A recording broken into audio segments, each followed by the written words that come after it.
What's up, Samantha? I appreciate you jumping on here. The point of this is to have a real conversation about what it's like to date somebody that is quasi obsessed with fitness, right? And how that's been since day one. So appreciate you jumping on here. Give a little background about yourself. Well, thanks for having me on. I like to start off with saying I'm a mom of two. I'm a law enforcement officer, and I would like to say I'm heavily obsessed with fitness these days. Now you are, right? Now I am. All right. So the point of this is to be a fun but brutal conversation. So feel free to say negative things about me if it possibly comes up, because I'm sure there's a bunch of them. My But back pocket. yeah. All right. So I'll start with this one. When we've been together about a year and a half. Samantha's also one of my assistant coaches that works for me. We were together before that, so we're not breaking any of the stereotypes that people think about, like coaches dating their clients and stuff. She originally came through as a client, but we were already together then. So when you first met me, what did you think? After you made our first date at the gym or before that? All right. Yeah, let's start there. First date at the gym, like just knowing that like that was, not my background, but like one of my hobbies that I was into and stuff. Like, how do you perceive someone in the dating world? There's a lot of people that are, single and they're trying to find, really people only match at this point. Match is the wrong word, but people only meet at this point on, dating apps or lounges, bars, or from like a friend, like a referral from a friend or something. It's really the only way that people meet these days. So, when we first like got linked up, what'd you think? Like knowing that I was into fitness and stuff like that. And, like it might be, I know some people are intimidated about the fact that it might be like an overwhelm. So I didn't know you were, I guess, obsessed with fitness, but I guess when you invited me to the gym and then you were really working out, and I realized quickly it wasn't a regular date. You actually wanted me to work out. I was like, oh boy, all right, this is what I'm dealing with. But yeah, no, you definitely meet people. I mean, I wouldn't say not at the gym these days, but I feel like some people do meet people at the gym. But yeah, I think the way that we met was very different, and how we are now in regards to like what we like and our hobbies, and now how our hobbies do match up as far as like working out, I think is pretty cool, and you don't really get to see that a lot. All right. So obviously, you're a fucking 10, right? And you already were like when we got together and stuff. But you weren't super into fitness like when we got together, right? I think your background was like, you had done like boxing and like I think Pilates or something like that, right? So quick funny story that I'm sure Sam will love that I'm sharing. So she comes to the gym with me, right? We meet up at Planet Fitness. First time I ever met her. I was hoping it wasn't a guy that showed up there, but yeah, I was pleasantly surprised. She shows up, looks exactly the way that we met on a dating app, like most people do these days. And going to the gym, we start working out. And she's not working out at all. So I'm like, I'm pretty confident in like, my ability to handle being on a date. But I was like, I don't know if she's not having fun or whatever. So Samantha then, or you then watch me work out for like an hour, right? And you're like, no, I just came to like hang out or whatever. So kind of a weird moment for me having, like I'm into working out. And then, you came, you didn't know exactly what to expect. And that could be completely on me for not framing that in a better way as far as like what we were going to do exactly or like what was going on. But it obviously went well. We went out again after that.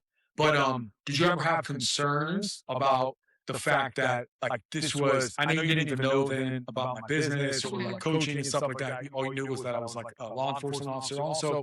Did you have concerns about the amount of time that I might be investing into this versus, like more, other people having more free time, stuff like that? No, I don't think I was like really thinking about, I guess, how much time you would be in the gym, which I mean, realistically, you're not in the gym. You're not killing yourself in the gym like 6 days a week. Like, I guess people like to make it seem like to get in elite shape, but no, I didn't think about that. I was just kind of, again, I didn't realize that that's what our first date was gonna be like. I thought we were gonna get to know each other. I didn't realize you wanted me to jump in and do some exercises too. So yeah, it's kind of funny and kind of awkward at the same time, I guess.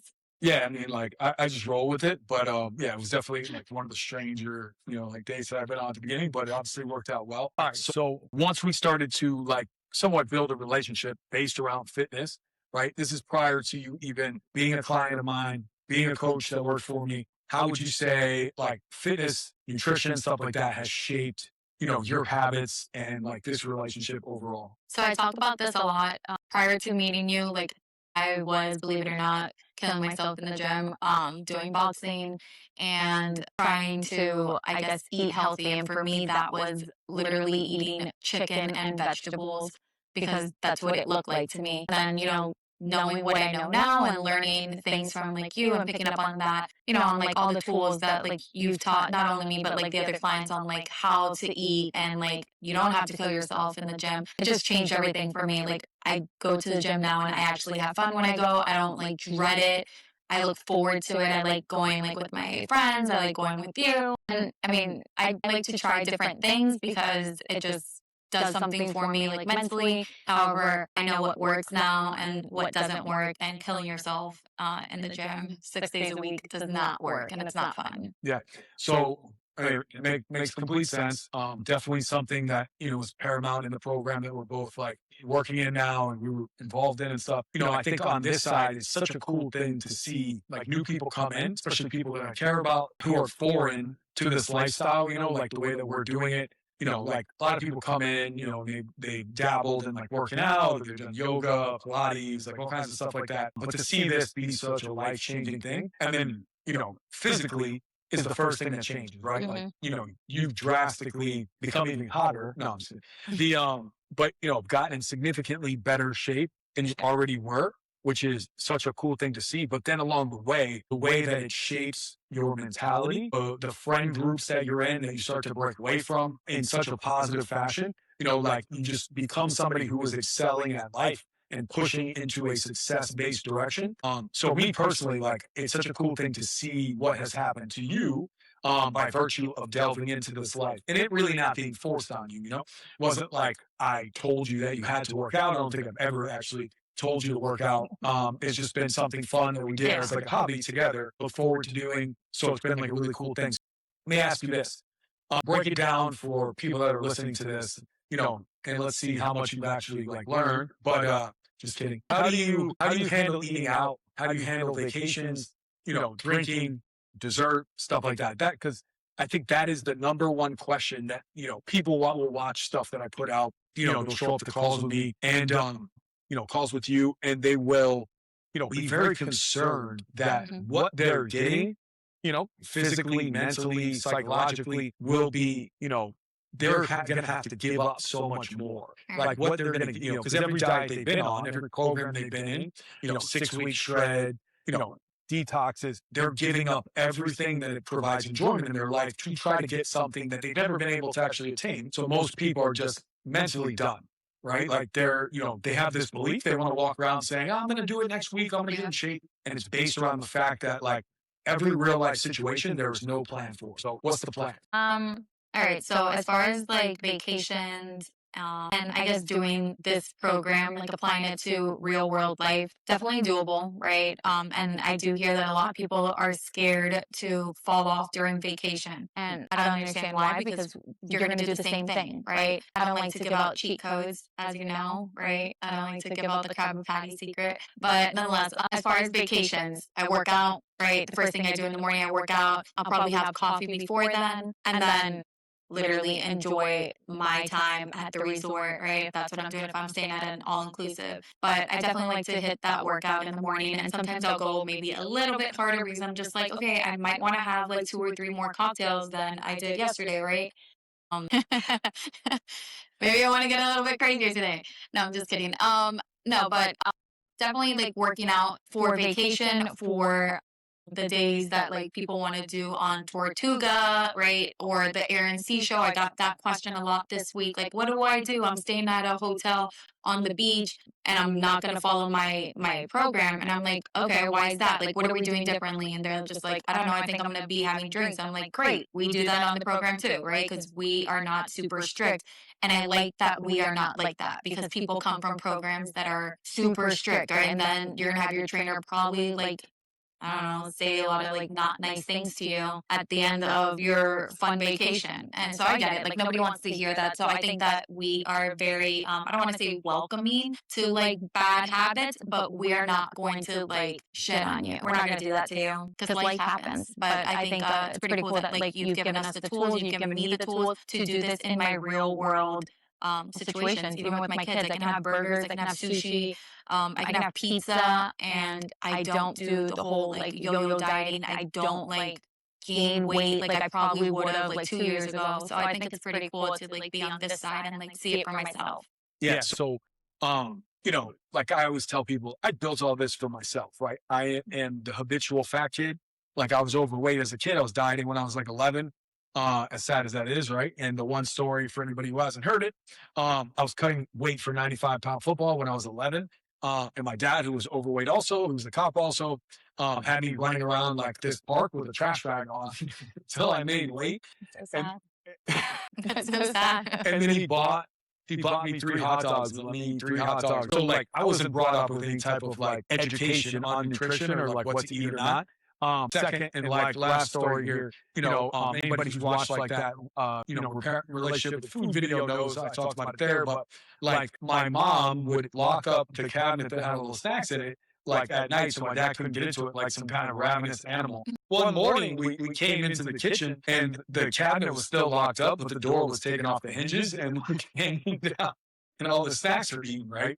So like that's the relationship that I grew up in. Like you can't trust yourself around food, right? Like I was already overweight genetically. There was something different about me. So, I just went into like, restriction from such a young age and destroyed my relationship with food, right? As I got older, even when like, in my 20s and stuff, like like I grew up in the Arnold Schwarzenegger era, Sylvester Stallone, like I wanted to be a bodybuilder, right? But like I didn't have the genetics for it.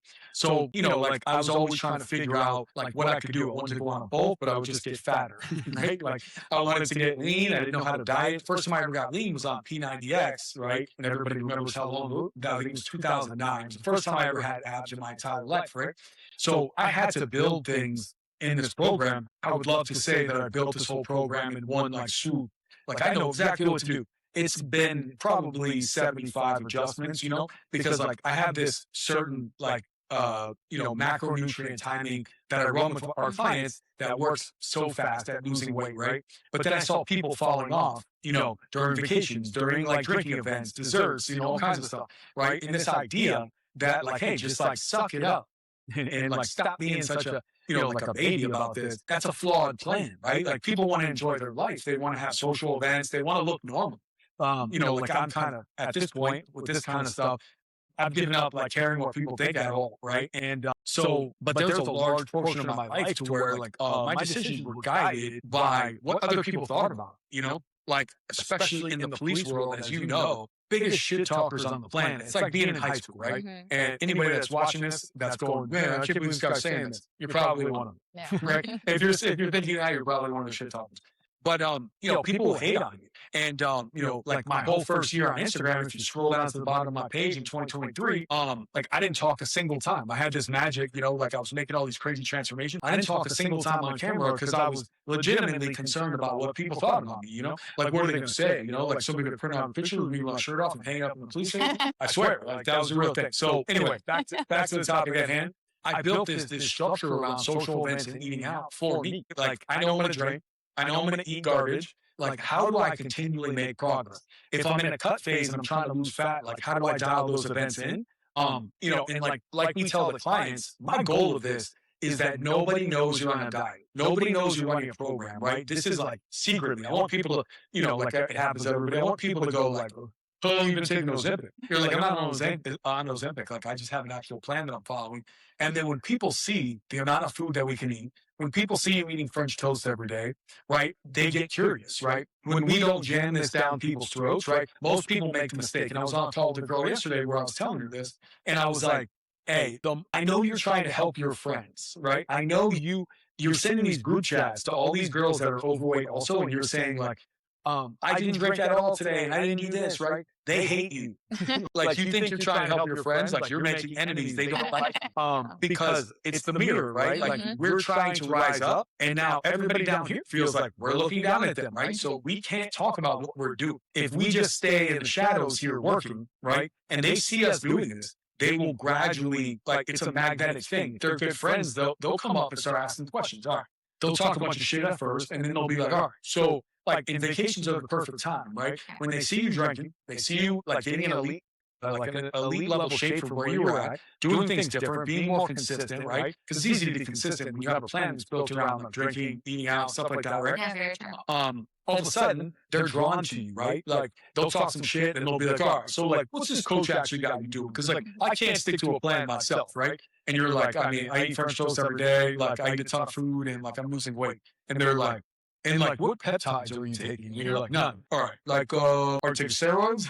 Like nothing. What supplements? None. And then it's like, they get curious and they want to know, right? But anyway, so, you're right on point there with the fact that, and the goal of this, and I'm glad, like it shows through you and other people, but the goal here is that you don't have to be scared of a vacation, right? Like people come in, they're like, Matt, I want to do this, but I need to do it August 6th through the next 12 weeks because that's the only time period I'm not going on vacation. And I'm like, why would we build a plan around a life that you're never going to live, right? So like, what happens when vacations start again? Is this the last vacation you're ever going to go on? Like, and they're like, no. And I'm like, then go on the vacation while you have guidance, so I can help you understand, or my coaches can help you figure out the decisions to make, right? So like, you have guidance and you can learn a real lifestyle of this. All right. So next point, right?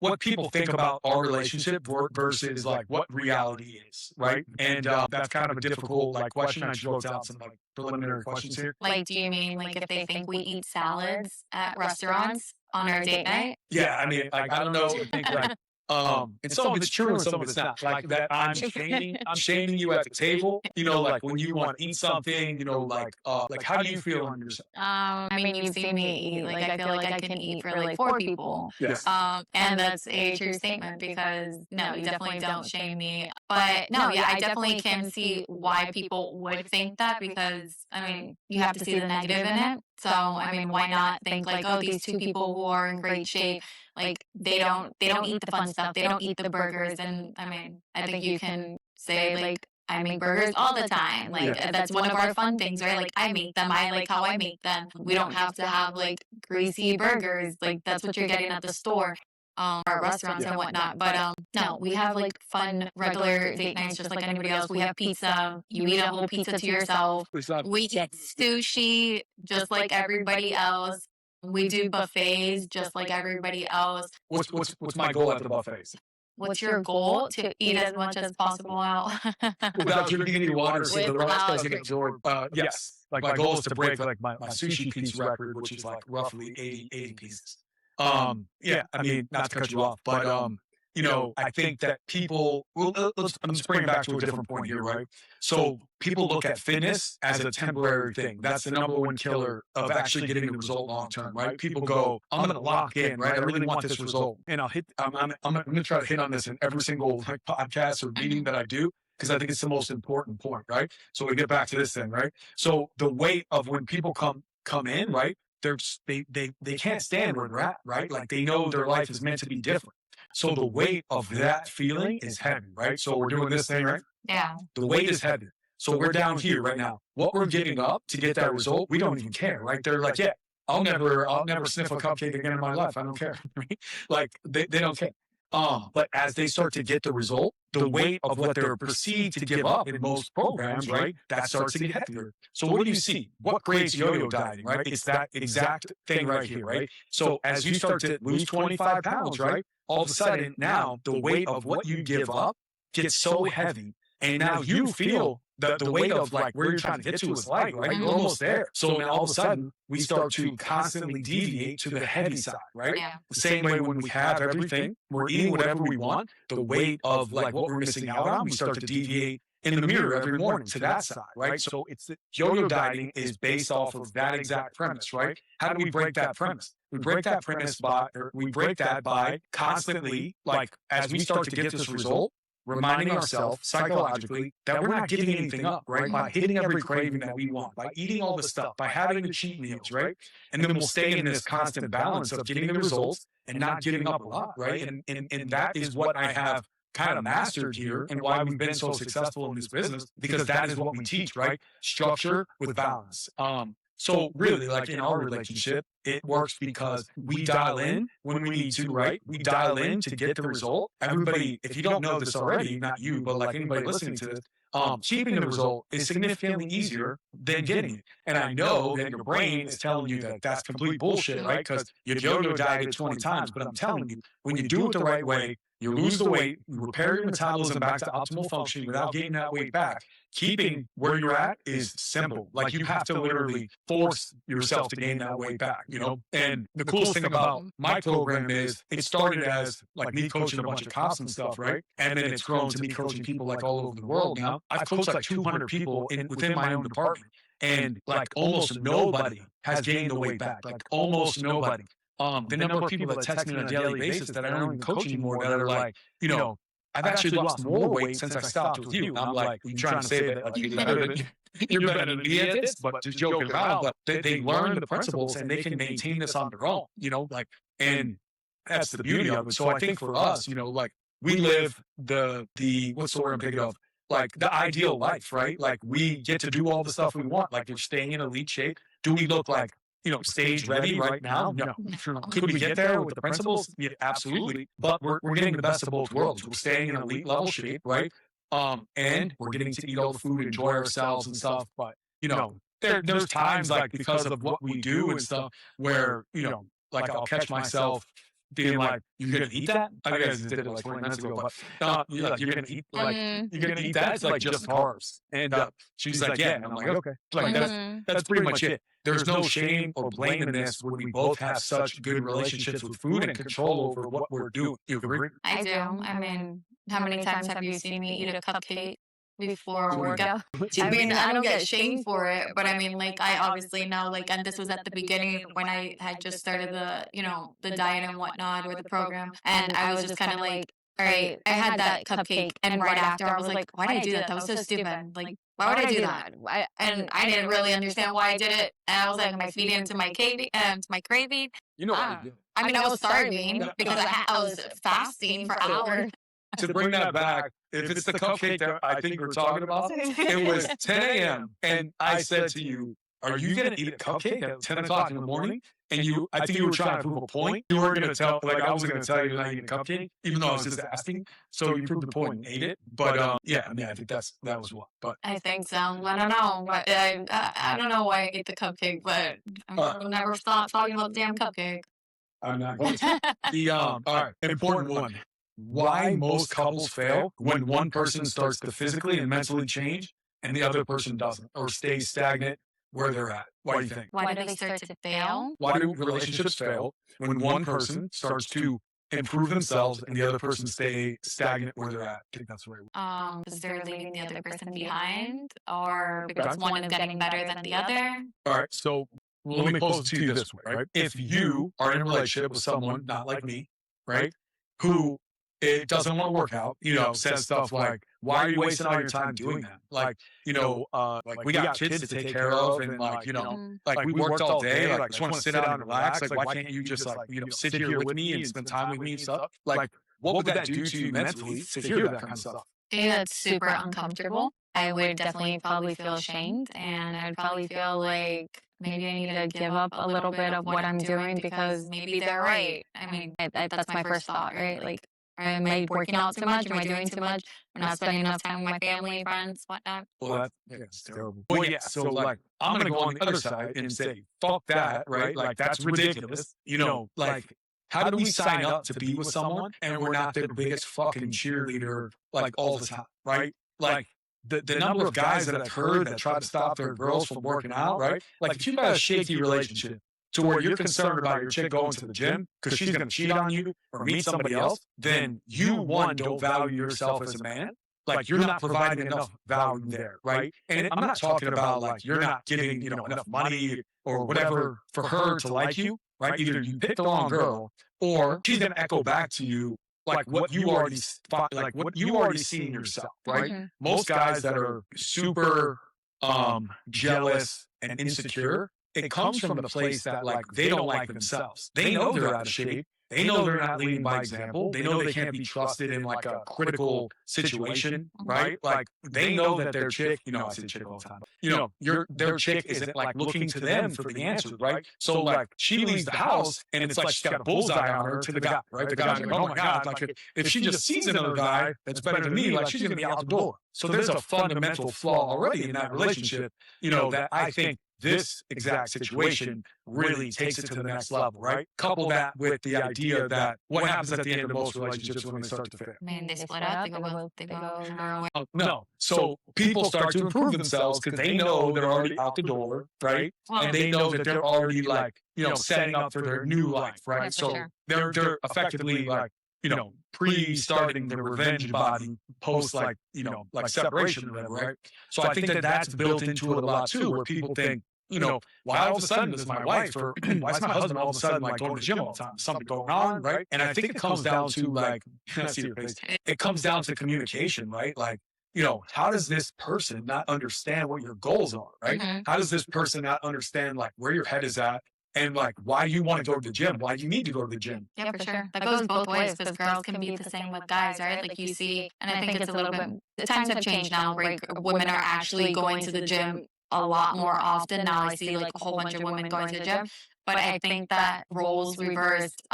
You're out of shape, you're out of shape wife or girlfriend, whatever, and you see your man going to the gym and you're just like I don't know how it doesn't like click in your mind. Like, hey, like I want to jump on board. I want to get in shape with him. Like I want to get hot with him. I don't know why some people like take a back seat to that. I mean, it's a little strange, right? But I mean, listen, fundamentally, like most people got together because of initial attraction. correct. And I know that like, it's always their personality or whatever, but it's typically like, especially in a world full of dating apps, right? Like it wasn't like they didn't say anything on They didn't read your bio first. We're like, oh, I had my eyes closed, man. Look at your profile, and I put the sound on and listen to the paragraphs or whatever about how you like to go boating and all this other bullshit. It's a physicality of like what we're going after, right? Something piques our interest, and then we dive in more and we see if there's like there's a real depth to the person that goes along with the look and stuff, right? And like with you, of course, like you're amazing at like so many different levels, and but I think a lot of times, there's no communication there. It's just like, yeah, I want to go to the gym. Like, that's what I want to do. So like, why are you fucking with me? And, like we don't say, hey, like this is super important to me. This is what I want to do. But also at the same time, like we're going off on a big tangent here, but are you communicating the security of your relationship to your significant other? Like, hey, like, are you constantly telling the person like how much you care about them, how amazing they are? Or, at the same time, like, it's okay to want them to be in better shape, be more attracted to them. Drag their ass with you to the gym, right? I'll do that once or twice. But after that, it's like, if I got to do that all the time, it's like, what are we doing? Like, my thing is like, to me, there's nothing more attractive than somebody who wants to improve themselves continually, right? And really, manufacture getting better at everything. Communication, right? You handle a situation and you got pissed off. Like, where did that situation break down? How do you improve it? And because you've heard me say it in these group meetings so many times, but trying is the death of progress. Yeah, you hate it. I do. I hate the word try. Because like, I feel like when people say the word try, I'm gonna try better this week. Yeah, I'm gonna try to follow my macros. I'm like, okay, what's the plan? Like, we're gonna do it, or we're just gonna, But I feel like the brain starts spinning to create a plan, right? And then we shut that plan down when we say, I'm gonna try to do it, right? Yeah. Like, hey, I just freaked out and screamed at my kids. Man, I'm gonna try not to do that again. But there's no thought on like, why did I get pissed off? What was the trigger? Like, what made me freak out? What else could I have done to stop that situation from occurring? Right? You can use this in any, and like the delving into that is what will improve the communication long term. And I think that that's really like what improves relationships is communication. Like the breakdown is, I don't want you to go to the gym. And I'm gonna go anyway. You're hurt. I mean, like, what happens then? It's just like they go to the gym. Every time they go to the gym, it becomes like a trigger. Yeah, and then like that builds resentment long term. Bringing it back to the topic here. One person rises what happens to the other person. It is the same thing in all relationship settings. Friends, coworkers, like, and it's or spouses, boyfriend, girlfriend. It doesn't make a difference because when one person starts to rise up, it creates a mirror. It's a mirror to the other person that this is possible. Hey, we're sitting here drinking wine every night, not working out and just, getting fat. But we constantly tell our kids to be consistent, have a good work ethic, follow through, do their homework, and like not slip up on anything. And we treat their T-ball like they're professional athletes, right? We spend our entire life there. That's going to rub some people wrong, right? Right as I was saying, Use a different sport. like, and you've heard me say it to people. I feel like a dick every time I say it, but they'll be like, "Yeah, I mean, I go to like baseball practice like every night, like 6 days a week. It's travel baseball." And I'm like, "Okay." And I'm like, "How tall are you?" Oh no. And they're like 5'3", and I was like, "Is your husband like super tall?" Like, no. And I'm like, "Any chance?"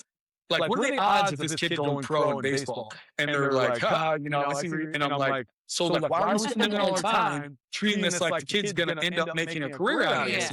I mean, kids being involved in sports is great. Like, I was in jujitsu my whole adult life. Both my kids, my son and my daughter, did it for, both of them for at least 13 years each. Like it was just something we did. But at the same time, it didn't take over our life. It didn't make it to where I couldn't do anything else, have any other commitments, hobbies, anything like that.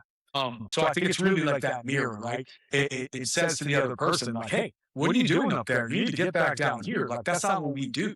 And then this person's like, I'm just trying to do something better for me. Like, like, let me fly. It's crazy that's even a thing, right? I mean, it is, but Yeah.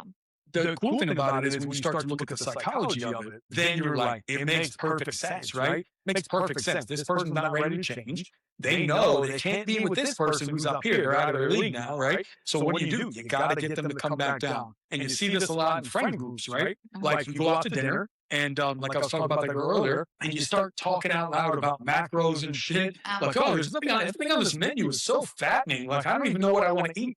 You got to keep your mouth shut, right? Because then the people at the table are like, I'm eating this shit too. Like, are you saying that like I'm gonna get fat? Like, and they're gonna start attacking, right? So it's the goal of like friend groups maintain because everybody stays at the same level. Yeah. Same reason that like if you go and hang out with 5 millionaires, unless you're a complete POS, more than likely you're gonna start like leveling up and making more money, right? Because the people you're around, like the saying is, like the 5 people you're around shape everything that you do in life, So I think that, like me being around you has helped me like really level up like who I am and my business at the same time, just because it's so cool to have somebody who like is echoing my goals back to me. I was around so many people before you that, like had no interest in what I was doing or like even delving into this life. And like it makes it very difficult to like really be as dialed in as I am on All right, tell me who they are then. Absolutely not. All right. So last question for this, right? What is the difference? So,